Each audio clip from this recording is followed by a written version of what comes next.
Hello, my dear friends. Welcome back to Yang Diary, the place where stories come to life. Today, we're diving deep into the enchanting world of literature with a timeless classic, Hans Christian Andersen's The Little Mermaid. Far out in the ocean, where the water is as blue as the prettiest cornflower and as clear as crystal, it is very, very deep. So deep, indeed, that no cable could fathom it. Many church steeples, piled one upon another, would not reach from the ground beneath to the surface of the water above. There dwell the Sea King and his subjects. We must not imagine that there is nothing at the bottom of the sea but bare yellow sand.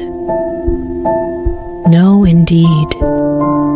The most singular flowers and plants grow there, the leaves and stems of which are so pliant that the slightest agitation of the water causes them to stir as if they had life. Fishes, both large and small, glide between the branches, as birds fly among the trees, here upon land. In the deepest spot of all stands the castle of the Sea King. Its walls are built of coral, and the long Gothic windows are of the clearest amber.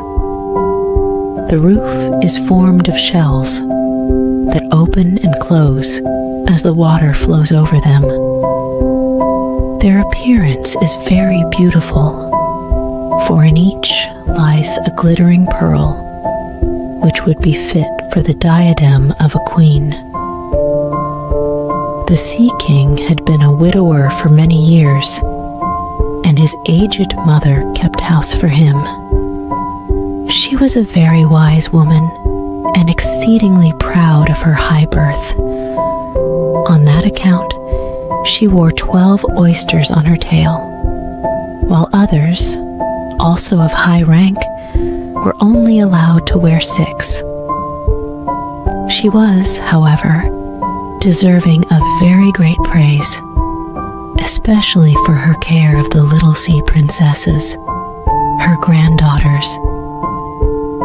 They were 6 beautiful children, but the youngest was the prettiest of them all.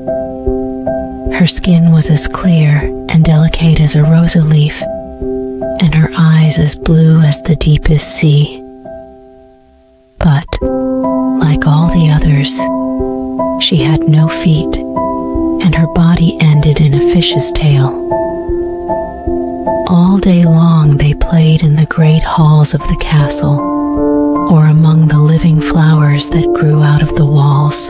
The large amber windows were open, and the fish swam in, just as the swallows fly into our houses when we open the windows, excepting that the fishes swam up to the princesses, ate out of their hands, and allowed themselves to be stroked. Outside the castle, there was a beautiful garden in which grew bright red and dark blue flowers and blossoms like flames of fire. The fruit glittered like gold, and the leaves and stems waved to and fro continually. The earth itself was the finest sand, but blue as the flame of burning sulfur.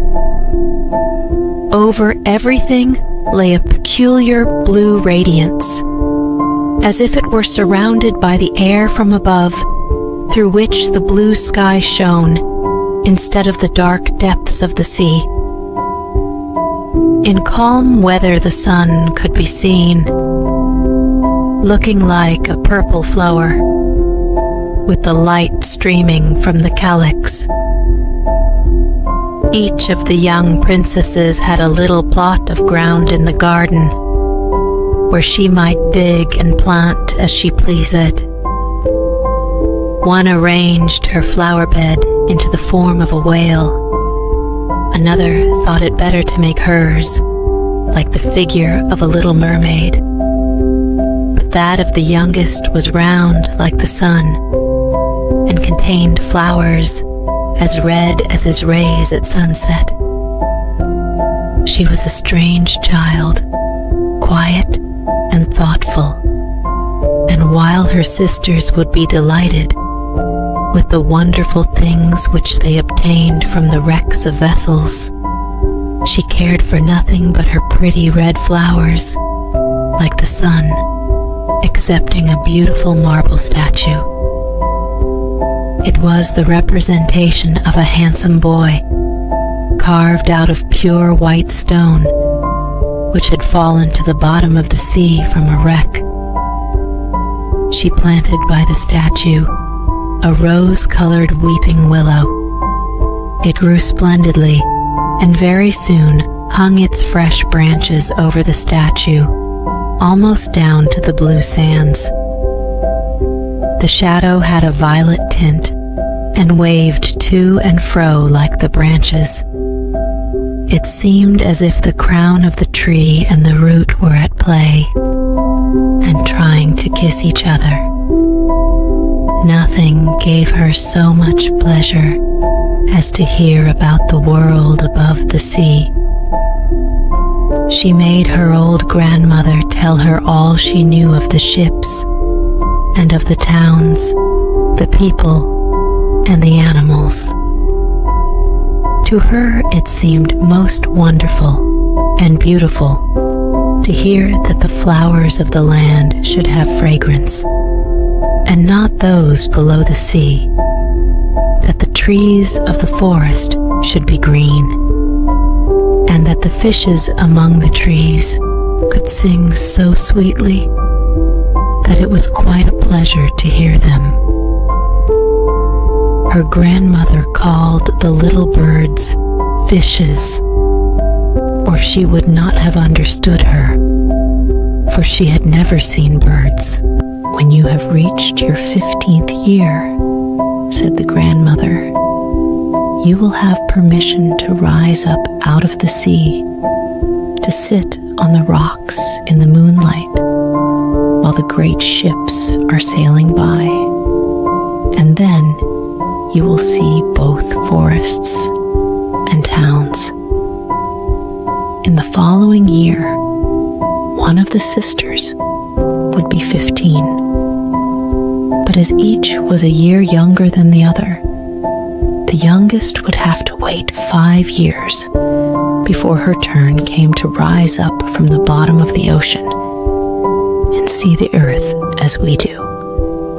However, each promised to tell the others what she saw on her first visit and what she thought the most beautiful, for their grandmother could not tell them enough.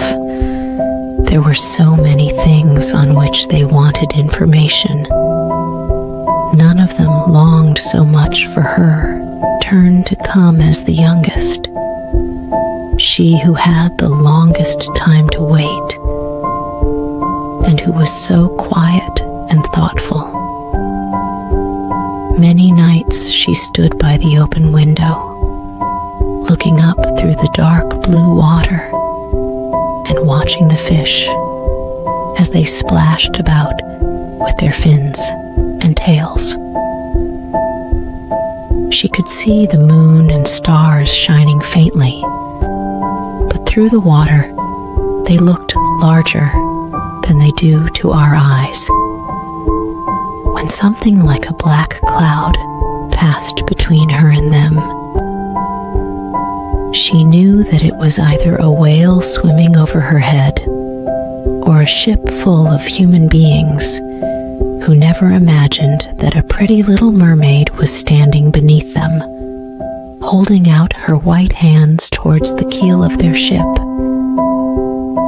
As soon as the eldest was 15, she was allowed to rise to the surface of the ocean. When she came back, she had hundreds of things to talk about.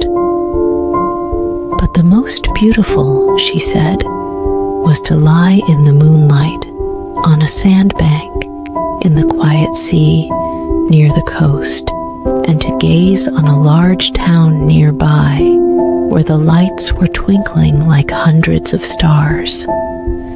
To listen to the sounds of the music, the noise of carriages, and the voices of human beings. And then to hear the merry bells peal out from the church steeples. And because she could not go near to all those wonderful things, she longed for them more than ever. Oh, did not the youngest sister listen eagerly to all these descriptions? And afterwards, when she stood at the open window, looking up through the dark blue water, she thought of the great city with all its bustling and noise, and even fancied she could hear the sound of the church bells down in the depths of the sea.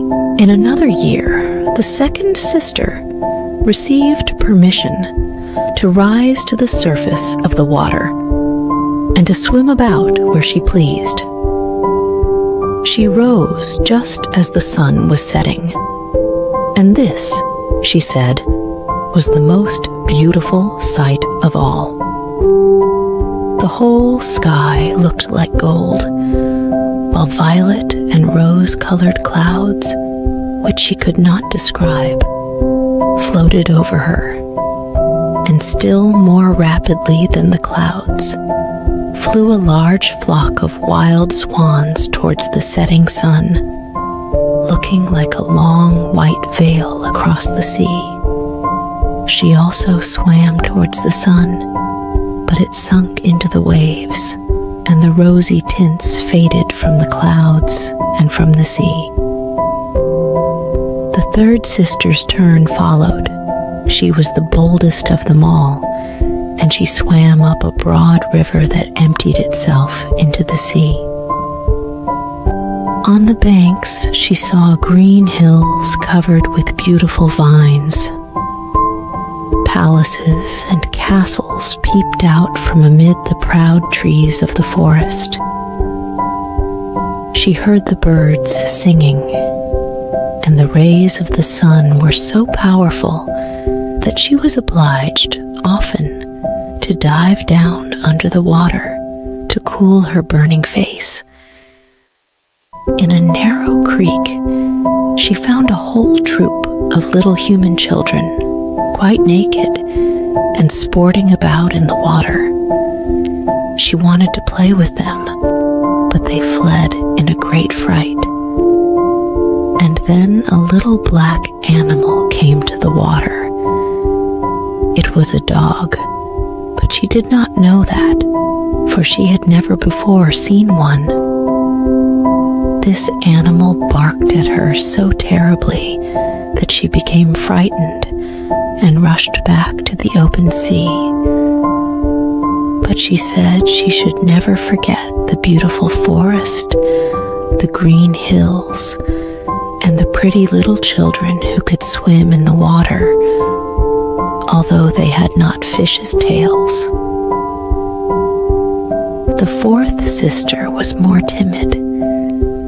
She remained in the midst of the sea, but she said it was quite as beautiful there as nearer the land.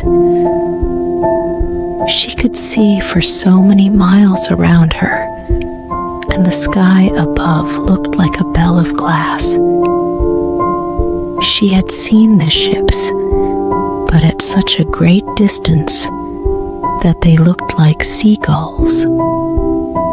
The dolphins sported in the waves, and the great whales spouted water from their nostrils, till it seemed as if 100 fountains were playing in every direction